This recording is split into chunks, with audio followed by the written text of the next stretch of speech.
condicional tinha normalmente uma cláusula procedente antes do juramento, apresentando os termos que tinham de suceder antes que o voto fosse válido. E Jacó fez um voto dizendo: se Deus for comigo e me guardar de tudo quanto me deres, certamente te darei o dízimo. Gênesis 28, 20. Os votos normalmente ocorriam em situações difíceis e sérias. Jacó precisou da garantia da presença de Deus antes de partir para Padã Arã. Gênesis 28, 20. Jefté fez um voto precipitado antes da batalha. Juízes 11:30 e Números 21, 1-3. Ana, quando fez um voto, desejava muitíssimo um filho. 1 Samuel 1:11. Embora os votos condicionais fossem feitos em tempos de desespero, não há dúvida da força obrigatória do voto. Eclesiastes amplia o ensinamento do Antigo Testamento sobre o voto. Quando a Deus fizeres algum voto, não tardes em cumpri-lo, porque não se agrada de tolos. O que votares, paga-o. Melhor é o que não votes do que votes e não pagues. Não consintas que a tua boca faça pecar a tua carne, nem digas diante do anjo que foi erro. Por que razão se iraria Deus contra a tua voz, de sorte que destruísse a obra das tuas mãos? Eclesiastes 5:4-6. Primeiro, um voto sempre é feito a Deus. Até os não-israelitas lhe faziam votos. Jonas 1:16. Segundo, um voto é feito voluntariamente. No Antigo Testamento nunca é associado com uma vida de devoção ou determinado estado de exigência religiosa. Terceiro, o voto sendo feito devia ser cumprido. Não se podia anular o voto, entretanto o Antigo Testamento permite resgatar o voto. Assim, pelo pagamento de certa quantia equivalente em prata, podia-se resgatar uma pessoa, campo ou casa dedicados por voto ao Senhor. Levíticos 27, do 1 ao 25. Esta prática caiu nos dias de Jesus e, portanto, o Talmud desaprova a prática de votar e diz que aqueles que votam são pecadores. O termo neder significa um tipo de oferta. E ali trareis os vossos holocaustos e os vossos sacrifícios e os vossos dízimos e a oferta alçada, as contribuições da vossa mão e os vossos votos e as vossas ofertas voluntárias. Deuteronômio 12:6. Em particular, a palavra descreve um tipo de paz ou oferta votiva.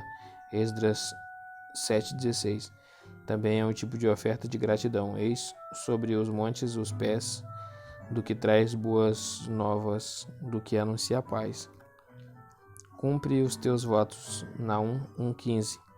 Aqui até os gentios expressavam seu agradecimento a Deus, presumivelmente com uma dádiva prometida sob a condição de livramento. Números 21, do 1 ao 3. Tais ofertas também podem ser expressões de zelo a Deus. Salmos 22:25. Não se pode dar a Deus algo que lhe seja abominável. Levíticos 27:9. Deuteronômio 23:18. Incluindo os serviços. Levíticos 27:2.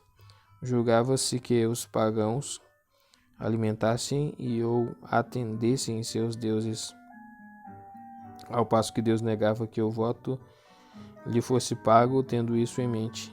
Salmos 50, do 9 ao 13. No paganismo, Deus recompensava o devoto por causa e em proporção à sua oferta. Era uma relação contratual por meio da qual o Deus era obrigado a pagar uma dívida assim incorrida. Em Israel, tal relação contratual não estava em conta. As únicas demonstrações singulares e concretas de amor para com Deus mostram que sob Moisés o amor, Deuteronômio 6:4, era mais do que puro legalismo, era devoção espiritual. O Messias de Deus foi empenhado a se oferecer como um sacrifício pelo pecado. Salmos 22:25, Levíticos 27:2. Este era o único sacrifício aceitável a Deus de forma absoluta e incondicional. Todo homem é obrigado a pagar o voto diante de Deus.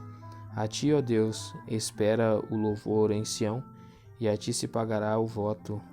A ti virá toda a carne. Salmo 65, do 1 ao 2.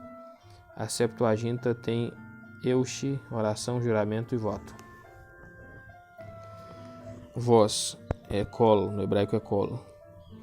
Voz, som, ruído. Esta palavra também aparece no garídico, som acadiano, chamada árabe, fala e no acadiano no garídico é som, no acadiano é chamada, no árabe é fala e no fenício, etiópico e antigo árabe do sul é voz. O termo colo ocorre por volta de 506 vezes na Bíblia e em todos os períodos. Em seu primeiro significado, a palavra denota o som produzido pelas cordas vocais, abrange a voz humana, e não houve dia semelhante a este, nem antes nem depois dele, ouvindo o Senhor assim a voz de um homem, porque o Senhor pelejava por Israel. Josué 10:14. A palavra também se refere aos sons vocais produzidos pelos animais. Então disse Samuel, que é balido, literalmente som, pois de ovelhas é este nos meus ouvidos, e o mugido, literalmente som de vacas que ouço. 1 Samuel 15:14. Sob este aspecto, colo é usado para aludir à voz de objetos ou coisas inanimadas personificadas.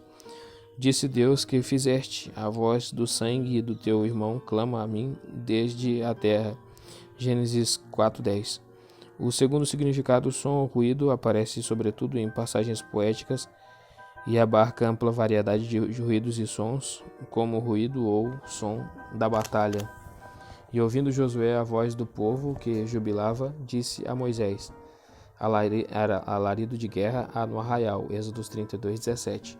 O termo também é usado para descrever o som de palavras, Deuteronômio 1:34, água, Ezequiel 1:24, choro, Isaías 65:19 e trovão, Êxodos 9:23. A palavra também representa a coisa de que é falada, e a Adão disse: porquanto deste ouvidos a voz da tua mulher, e comeste da árvore de que te ordenei.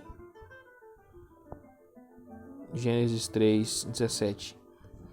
Em certa acepção estendida, colo, a coisa dita. Embora esteja escrito, então, segunda vez, lhes escreveu outra carta, dizendo: se sois meus e ouvirdes a minha voz. 2 Reis 10:6. Há várias frases especiais relacionadas com colo. Levantar a voz e chorar significa muitas coisas, inclusive pedir ajuda. Gênesis 39:14. Lamentar por tragédia presente ou futura. Gênesis 21:16. E é o som de desastre. Números 16:34. Ou alegria. Gênesis 29:11. Ouvir a voz significa coisas como tomar nota de algo e crer nisso. Gênesis 4:23. Seguir sugestões. Gênesis 3:17. Atender pedidos. Gênesis 21:12. Obedecer ordens. Gênesis 22:18. E responder uma oração. 2 Samuel 22:7. Teologicamente, a palavra é crucial em contextos relativos à profecia. A voz do profeta é a voz de Deus. Êxodos 3:18, Êxodos 7:1, Deuteronômio 18:18 e 19. A voz de Deus é às vezes o rugido do trovão. Êxodos 9:23 e 29. Ou uma voz tranquila e suave. 1 Reis 19:12. O trovão demonstra o tremendo poder de Deus e evoca temor e submissão. Em contextos de concerto, Deus estipula que sua voz, ouvida no rugido do trovão e na mensagem profética, é autorizada e, quando obedecida, traz recompensa. Êxodos 19:5 e Salmos 12:14-18. O toque, som da trombeta é usado para significar o poder divino. Josué 6:5 e a presença divina. 2 Samuel 6:15. De maneira interessante, a primeira ocorrência bíblica de colo, Gênesis 3:8, é uma passagem altamente debatida. Exatamente o que Adão e Eva ouviram no jardim era o som de Deus que caminhava. 1 Reis 14:6. Então aqui vai terminar a letra V do dicionário Vini.